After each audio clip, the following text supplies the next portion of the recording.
hitting 2026 with a gratuitous shot of my backside. If you're still watching this after that, then it says more about you than it does about me showing you my ass.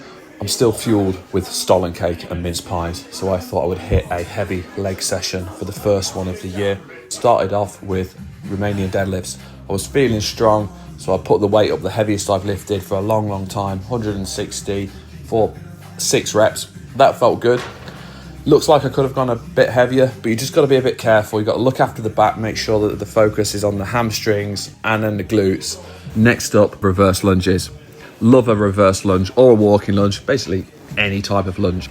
Kept it well away from failure, because at the bottom of that movement, when that back knee is touching the floor, your quads and your hip flexors are in a very vulnerable position. They're stretched, they're under load. I don't want to be pulling anything. I've done that before. I pulled a muscle whilst reverse lunging. I passed out in the gym. It was very embarrassing. I don't want to be doing that again.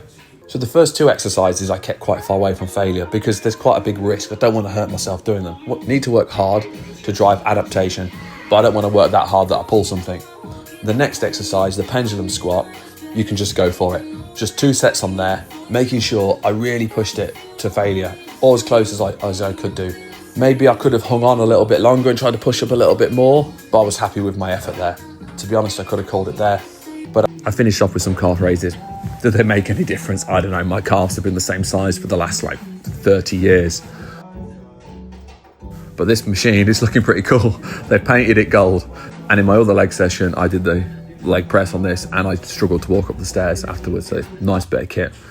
And then finished off with one of the most butchered exercises in the gym. That's the cable crunch. I know my camera angles aren't great and you can't really see my hips, but my hips aren't moving. The movement on a cable crunch needs to come from the spine. So you arch your back to stretch the abs and then curl into a ball. Most people go wrong. They make it more of a hip movement. Their backside is going back and forth. We want to make sure that the abs are doing the work because this is an ab exercise.